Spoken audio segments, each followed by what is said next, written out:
عربی زبان میں حسنا یعنی الحاء، حرف الحاء، حرف السین اور حرف النون، یہ 3 حرف ہیں حسنا. اس کا بنیادی طور پر جو معنی ہے عربی زبان میں، الحسن کہتے ہیں ضد القبح. القبح قباحت بولتے ہیں نا، اس میں بڑی قباحت ہے، برائی ہے، اسی کا ضد ہے یہ الحسن. عربی زبان میں کہا جاتا ہے رجل حسن، امرأۃ حسنہ، حسانہ، اسی سے یعنی ایک خوبصورت اور اچھا انسان، اچھا مرد، اچھی عورت، یہ معنی ہے اس کا. ایک انسان ہے، کہا جاتا ہے کہ انسان کی جو محاسن ہے، محاسن کیا مطلب ہے؟ اس کے مساوی کا ضد. المساوی کہتے ہیں انسان کی برائیاں، بری خصلتیں، بری عادتیں، بری سوچ، سب کچھ اس کے اندر آ جاتا ہے، اس کا ضد ہے. حتیٰ کہ آپ دیکھیں گے اہل عرب یعنی المحاسن کہتے ہیں اہل عرب کبھی کبھار انسان کے بدن کی کا وہ حصہ، وہ اعضاء جو خوبصورت ہوتے ہیں، اچھے ہوتے ہیں، اس کو بھی وہ محاسن کہتے ہیں. جیسے کوہنی سے ادھر کا حصہ، اس کو وہ محاسن سے تعبیر کرتے ہیں، حسن سے، اور اس کے اوپر کے حصے کو قبح سے تعبیر کرتے ہیں. اہل عرب کا استعمال ہے وہ. یہ تو اس کا بنیادی معنی ہو گیا. شرعی اعتبار سے یعنی قرآن میں اور احادیث میں جو حسن کا جو لفظ آتا ہے، بنیادی طور پر 2 معنوں میں استعمال ہوتا ہے. کتنے معنوں میں؟ 2 معنوں میں استعمال ہوتا ہے بنیادی طور پر. کتاب و سنت میں الحسن کا جو لفظ آتا ہے، ایک معنی یہ ہے کہ الانعام علی الغیر، کسی پر انعام کرنا، کسی پر احسان کرنا، کسی کے ساتھ اچھا برتاؤ کرنا، کسی کے ساتھ اچھا معاملہ کرنا. بات واضح ہو رہی ہے آپ کو؟ یعنی عربی زبان کا لفظ ہے. قرآن اور حدیث میں حسن کا جو لفظ استعمال ہوتا ہے بنیادی طور پر کتنے معنوں میں؟ 2 معنوں میں. ایک یہ ہے کہ الانعام علی الغیر، کسی پر احسان کرنا، کسی کے ساتھ عمدہ سلوک کرنا. اور دوسرا احسان کا جو معنی آتا ہے عربی زبان میں، اس کو کہتے ہیں الاتقان، الاحکام. مطلب اگر کوئی علم حاصل کرتا ہے تو پختہ علم، عمل کرے تو احسن، عمدہ عمل، بہترین انداز میں. جیسے کوئی مثال کے طور پر مان لیں، میں ایک مثال دے رہا ہوں میں آپ کو، کہیں سیمنٹ لگانا ہے، دیوار کہیں بنانے کے بعد اس کو جو سیمنٹ وغیرہ لگاتے ہیں، ایک آدمی کیسی بھی ڈال دیتا ہے، ایسا نہیں ہوتا نا. اس کا عمل بتا رہا ہے کہ کتنا اتقان ہے اس کے اندر، یعنی گویا کہ اس عمل میں احسان، یہ معنی. تو گویا کہ احسان کا ایک معنی یہ آتا ہے کہ آپ کسی کے ساتھ عمدہ سلوک کریں، اور اس کا ایک دوسرا معنی یہ آتا ہے کہ کسی بھی معاملے کو بہتر انداز میں انجام دیں. علم حاصل کریں تو اس میں حسن ہو، عمل کرے تو اس میں حسن ہونے، عمدگی کے ساتھ، یہ معنی اس کا. یہاں تک بات واضح ہو گیا آپ کو؟ یہ جو معنی ہے یہ راغب الاصبہانی رحمہ اللہ، معروف عالم دین ہے، علامہ راغب الاصبہانی، 502 ہجری سے وفات ہے ان کا. المفردات فی الفاظ القرآن ان کی کتاب ہے. قرآن مجید میں جتنے بھی الفاظ ہیں اس کو انہوں نے اکٹھا کیا، پھر اس کے بنیادی طور پر اس کے معنی بتایا انہوں نے بہت ہی مفصل انداز میں. مرجع کی حیثیت رکھتی ہے ان کی کتاب، اس میں یہ فرق انہوں نے بتایا ہے. درس کو آگے بڑھانے سے پہلے ایک بنیادی بات میں آپ کو بتا دیتا ہوں کہ عربی زبان میں یعنی شریعت اسلامیہ میں احسان کا جو لفظ ہے وہ عدل کے علاوہ ہے، عدل سے بھی آگے ہے، عدل سے بھی اوپر کا حصہ ہے. عدل ایک الگ چیز ہے، احسان ایک الگ چیز ہے. اللہ نے کیا کہا قرآن مجید میں سورۃ النحل میں، ان اللہ یأمرکم بالعدل والاحسان. عدل اور احسان 2 الگ الگ چیزیں ہیں. احسان عدل سے زائد چیز ہے. عدل کیا ہے کہ آپ کسی کو دیتے ہیں، اس کا حق دیتے ہیں، لیتے ہیں، اپنا حق لیتے ہیں، لیکن یہ عدل ہوا. احسان کیا ہے؟ کسی کو دیتے ہیں تو جتنا اس کا حق ہے اس سے کچھ زائد دیتے ہیں. مثال کے طور پر کسی سے آپ نے کام لیا، اس کی مزدوری یا اس کا جو بھی معاملہ تھا آپ نے دے دیا، اس کو کہا کہ جو ہے مجھے آپ کا عمل بہت پسند آیا، یہ ہماری طرف سے ایک تحفہ رکھی، ایک ہدیہ، ایک زائد جو چیز ہوتی ہے وہ احسان. حتیٰ کہ الفاظ بھی آپ نے کام کروایا، پیسے دے دی، بات ہو گئی، لیکن جو آپ نے الفاظ کہے نا اس کے حق میں، تعریفی کلمات، بڑی دیانتداری دیکھا میں آپ میں، سچ بولتے ہیں آپ، ایسی کوئی بات، تو یہ ایک زائد جو چیز ہے وہ احسان ہے. اور جب لیتے ہیں تو پورا نہیں لیتے ہیں, چھوڑ دیتے ہیں کچھ. مثلا مان لیجیے کہ ہم نے کسی کو 10,000 روپے قرض دیے, ہم نے 8,000 روپے لیے, 2,000 روپے نہیں, رہنے دیجیے, میں چھوڑ دیتا ہوں, رہنے دیجیے. تو یہ ہوتا ہے احسان. تو احسان میں زائد دینا اور اپنا حق میں سے ایک حصہ چھوڑ دینا, یہ احسان کہلاتا ہے. یہ عدل سے بھی بڑا معاملہ ہے یہ. اب اس فرق کو سامنے رکھیں گے, پھر اللہ سبحانہ و تعالیٰ سے متعلق جو احسان پڑھنے جا رہے ہیں وہ بات زیادہ بہتر انداز میں سمجھ میں آئے گی انشاءاللہ. اب دیکھیے قرآن مجید میں اور احادیث میں یہ جو دلائل ہیں اس کے اللہ رب العالمین کے اس نام سے متعلق, قرآن مجید میں کہیں بھی اللہ رب العالمین کا بطور اسم نام المحسن نہیں ہے. بطور نام, بطور فعل استعمال ہوا ہے, فعل کے طور پر. آپ میں سے کوئی آیت کریمہ پڑھ سکتے ہیں اللہ رب العالمین کے لیے جہاں اس فعل کا استعمال ہوا ہو؟ اللہ رب العالمین نے سورۃ السجدہ میں بیان فرمایا الذی احسن کل شیء خلقہ وبدأ خلق الانسان من طین. الذی احسن کل شیء خلقہ, اللہ رب العالمین نے جو کائنات کو پیدا کیا, کہ اللہ نے کہا کہ اللہ سبحانہ و تعالیٰ نے یعنی احسن طریقے سے پیدا کیا. اس میں دونوں معنی, جو قبح کا جو ضد ہے حسن, جمال, عمدگی, یعنی ایک تو حسن بھی, اور جو ہم نے دوسرا معنی بتایا اتقان والی بات, وہ بھی, دونوں معنی اس کے اندر ہیں. اللہ سبحانہ و تعالیٰ نے جو انسان کو بنایا ہے, سبحان اللہ, متعدد جانوروں کو بنائے ہیں. آج جس دور میں ہم جی رہے ہیں, گھر بیٹھے ہم اللہ تعالیٰ کی کروڑوں مخلوقات کو دیکھ سکتے ہیں بلا مبالغہ. ایک ایک مخلوق, اور بھی چاند, سورج, آسمان, زمین, ہوا, جو مخلوق ہم دیکھتے ہیں, محسوس کرتے ہیں, ہر مخلوق کو ہم دیکھتے ہیں. الذی احسن کل شیء, لفظ دیکھیے, اللہ اکبر, الذی احسن کل شیء خلقہ. اللہ رب العالمین نے ہر چیز کو احسن طریقے سے پیدا کیا.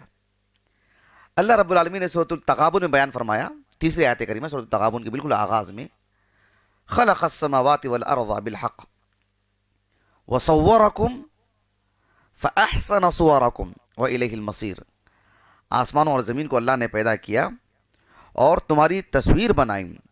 یعنی ایک تو انسان کو پیدا کیا اللہ تعالیٰ نے, هو اللہ الخالق الباری المصور. الخالق ایک تو عام ہے, سب کو اللہ نے پیدا کیا, اور الخالق کے اندر ارادے کا بھی معنی آتا ہے. ایک ہوتا ہے پلان کرنا, بعد میں بنانا, الخلق میں وہ بھی معنی آتا ہے. الباری خصوصاً جس میں روح ہوتی ہے, انسان, جانور, ان مخلوقات کو پیدا کرنے کے لیے آتا ہے. پھر اس میں تصویر, یعنی ہاتھ پیر کیسے ہوں, کس کا چہرہ کیسے ہو. کیا یہ ایک تعجب خیز بات نہیں ہے کہ فی الحال اس زمین پر جتنے لوگ موجود ہیں, میں زمین کے نیچے کی بات نہیں کر رہا ہوں, خبروں میں جو ہیں, جو زمین پر موجود ہیں, میں ان کی بات کر رہا ہوں. کروڑوں لوگ ہیں, سبحان اللہ, ایک کا چہرہ دوسرے سے جدا ہے. ماں باپ کا جدا ہے, گھر میں 5 بچے ہیں تو 500 کے چہرے الگ ہیں. کیا یہ تعجب خیز بات نہیں ہے؟ اللہ اکبر. دنیا میں مان لیجیے کہ کتا اور بلی کو لے لیجیے, کیا سب ایک ہی طرح کے ہیں؟ فرق نہیں ہے ان میں. بنیادی طور پر 2 کتوں میں فرق نہیں کیا جا سکتا, 2 بلیوں میں فرق نہیں کیا جا سکتا. موٹا موٹا حساب نہ رکھے, سب سے دور سے بلی سب نظر آتی ہے, لیکن سامنے جائیں گے تو چہرے ان کے الگ نہیں نظر آتے. یعنی اللہ رب العالمین نے کتنی, سبحان اللہ, دیکھیں اللہ نے کہا کہ فصورکم فاحسن صورکم والیہ المصیر. تو اللہ سبحانہ و تعالیٰ نے قرآن مجید میں اپنے لیے بطور فعل کے استعمال کیا اس کو. جہاں تک مسئلہ اللہ تعالیٰ کا جو نام ہے المحسن, احادیث سے ملتا ہے. ایک حدیث کی کتاب ہے, حدیث کی کتاب نہیں ہے وہ, یعنی جو قدیم دور میں جو کتابیں لکھی گئی حدیث کی, تو وہ حدیثیں جو اکٹھا کی گئی اس میں سند ہوتی نا, سند کس کا نام ہے؟ رجال کا نام ہے. تو پھر اہل علم نے وہ جو رجال ہیں وہ کس پائے کے ہیں, ان کا مقام مرتبہ, ان کی علمی حیثیت, یا ان کا تقوی, یا ان کا حافظہ علم وغیرہ, اس کو پھر اکٹھا الگ کیا. رجال سے متعلق کتابیں لکھی گئیں. تو جو رجال, جو روات جن پر کسی طرح کا بھی کلام ہو, ان کے حفظ و اتقان میں یا ان کی عدالت سے متعلق, تو اس کو بھی اکٹھا کیا گیا الگ سے ضعفاء کے نام پر. ایک کتاب ہے الکامل فی ضعفاء الرجال, ہمارے پاس 9 جلدوں میں ہے وہ, الکامل فی ضعفاء الرجال. احمد ابن عدی رحمہ اللہ, ابو احمد ابن عدی رحمہ اللہ, یہ جرجان کے, جرجان جانتے ہیں آپ لوگ؟ جرجان جو ایران کی جو راجدھانی ہے نا, تہران, اس کا اوپر کا دائیں جانب کا حصہ, مشرقی حصہ, جرجان. کسی زمانے میں جیسے آج ریاض ہے، جدہ ہے، مدینہ ہے، علم کے مراکز ہیں نہیں، ویسے کسی زمانے میں علم کا مرکز جرجان، آج پتہ نہیں صحیح معنوں میں بھی اسلام ہے نہیں معلوم، لیکن جرجان کسی زمانے میں علماء کی بستی تھی. جرجان بڑی معروف بستی، بہت بڑا شہر جرجان، وہاں کے ہیں یہ. جرجان 365 ہجری سن وفات ہے ان کا. ابو احمد ابن عدی الجرجانی رحمہ اللہ، ان کی جو کتاب ہے الکامل فی ضعفاء الرجال، بہت عظیم محدث ہیں. انہوں نے اپنی اس کتاب میں ایک راوی کا ذکر کرتے ہوئے ان کے ضمن میں اس حدیث کو لے کر آئے ہیں. لیکن اس حدیث کے متعدد طرق ہیں، جس کی وجہ سے شیخ البانی رحمہ اللہ نے سلسلۃ الاحادیث الصحیحہ اور ارواء الغلیل، اس میں بھی اس حدیث کو ذکر کر کے آپ نے اس حدیث پر صحت کا حکم لگائے شیخ البانی نے رحمہ اللہ. انس بن مالک رضی اللہ عنہ کہتے ہیں کہ جب اللہ کے رسول صلی اللہ علیہ وسلم بیمار تھے، وہ بیماری جس میں آپ کا انتقال ہوا، بالکل آخری دن چل رہے تھے، تو آپ علیہ الصلوۃ والسلام نے ابو بکر صدیق رضی اللہ عنہ کو مامور کر رکھا تھا کہ وہ نماز پڑھائیں. تو وہ نماز پڑھا رہے تھے، تو آپ صلی اللہ علیہ وسلم نے ابو بکر صدیق رضی اللہ عنہ کی امامت میں نماز پڑھے. جب نماز سے فارغ ہوئے تو اللہ کے رسول نے صحابہ سے کہا صلی اللہ علیہ وسلم، ان اللہ محسن، کیا کہا؟ ان اللہ محسن یحب الاحسان، اللہ رب العالمین محسن ہے اور احسان کو اللہ پسند فرماتے ہیں. اذا حکمتم فعدلوا، جب تم کسی کے حق میں فیصلہ کرو تو پھر عدل سے کام لو، انصاف سے کام لو. وَإِذَا قَتَلْتُمْ، جب تم ذبح کرو جانور کو تو فَأَحْسِنُوا، یعنی عمدگی، چاقو تیز ہو وغیرہ سب، وہ ایک الگ موضوع ہے. لیکن اس حدیث میں بات کیا ہے؟ ان اللہ محسن یحب الاحسان، اللہ محسن ہے اور احسان کو پسند فرماتا ہے. ایک اور حدیث مبارکہ ہے جسے عبد الرزاق الصنعانی رحمہ اللہ نے اپنی المصنف میں، اور عبد الرزاق الصنعانی رحمہ اللہ ہی کی سند سے، انہی کی طریق سے امام طبرانی رحمہ اللہ، ابو القاسم الطبرانی، وہ المعجم الکبیر میں اس حدیث کو لائے ہیں. ایک صحابی ہیں شداد ابن اوس، معلوم ہے آپ لوگوں کو شداد ابن اوس؟ ان سے ایک معروف دعا ثابت ہے شداد ابن اوس، بلکہ وہ شداد ابن اوس رضی اللہ عنہ ہی سے ہی ثابت ہے، کسی اور صحابی کو شرف حاصل نہیں ہے. اور میں سمجھتا ہوں، میرا یقین ہے کہ آپ لوگ وہ دعا ضرور پڑھتے ہوں گے روزانہ، سید الاستغفار، اللہم انت ربی لا الہ الا انت خلقتنی. اس دعا کے راوی بھی یہی ہیں شداد ابن اوس رضی اللہ عنہ، اکلوتے راوی ہیں، اور کوئی راوی نہیں، ایسے نہیں ہے صحابہ میں سے جن کو یہ حدیث روایت کرنے کا شرف حاصل ہو. جابر رضی اللہ عنہ سے ایک حدیث ملتی ہے لیکن وہ سندن ضعیف ہے. شداد ابن اوس رضی اللہ عنہ کہتے ہیں کہ میں نے رسول اللہ صلی اللہ علیہ وسلم سے اس بات کو یاد کر کے سنا، اور یاد کر لیا میں نے، سن کر کے یاد کیا میں نے، کہ آپ صلی اللہ علیہ وسلم نے فرمایا ان اللہ محسن یحب الاحسان الی کل شیء، اللہ تعالیٰ محسن ہے اور اللہ تعالیٰ ہر چیز کے ساتھ احسان کرنے کو پسند فرماتے ہیں. ہر چیز کے ساتھ، یعنی ہر چیز کے ساتھ آپ کوئی بھی چیز رکھ لیں، ہر چیز کے ساتھ احسان کو اللہ رب العالمین پسند فرماتے ہیں. یہ حدیث بھی سندن صحیح ہے. ارواء الغلیل اور الجامع الصغیر کی جو تخریج کی ہے شیخ البانی نے رحمہ اللہ، اس میں بھی اس حدیث مبارکہ کو آپ نے صحیح کہا ہے. تو یہ اللہ رب العالمین سے متعلق نام کی سے متعلق دلائل تھی. تو اللہ رب العالمین کا جو نام ہے المنان، الرؤوف، الرحمن، الوہاب، ایسے متعدد نام ہیں. انہی ناموں کا یہ مجموعہ ہے الاحسان، المحسن. بہت وسعت ہے اس معنی کے اندر، بہت وسعت ہے. یعنی آپ غور کیجئے کہ میں اپنی اگر ذاتی بات کروں، اپنے اکیلے کی، کیا میں محسوس نہیں کرتا ہوں کہ ہفتے میں ایک بار نہیں، دن میں 1 گھنٹہ نہیں، بلکہ سیکنڈ میرے اوپر احسان نہیں ہو رہا ہے اللہ رب العالمین کا؟ سبحان اللہ. بتائیے، اب اتنے لوگ بیٹھے ہیں، ایسے کروڑوں انسان ہیں، اربوں انسان ہیں، جانور ہیں، پرندے ہیں، بے شمار چیزیں ہیں، سب کے ساتھ پل پل رب العالمین احسان کر رہے ہیں. ملائکہ ہیں، ان کی تعداد کو کون جانتا ہے بتائیے. خود ابلیس اور شیاطین ہیں، جن ہیں، ان پر پل پل احسان ہو رہا ہے. ہم کتنے کیڑے مکوڑوں کو دیکھتے ہیں، حساب ہی میں نہیں آتے. کہیں سے ذرا سا میٹھا لگ جائے کتنی چنٹیاں آتی، کون گن سکتا بتائیے.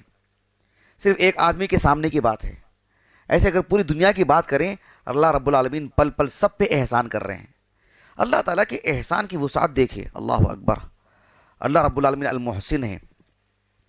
یعنی اس کو ہم کیسے کیسے سمجھ سکیں، سبحان اللہ، کیسے بتا سکیں آپ کو، بتائیے، تو زبان قاصر ہے کہ میں کیسے بتا سکوں. تو اس کا اندازہ لگائیے اللہ رب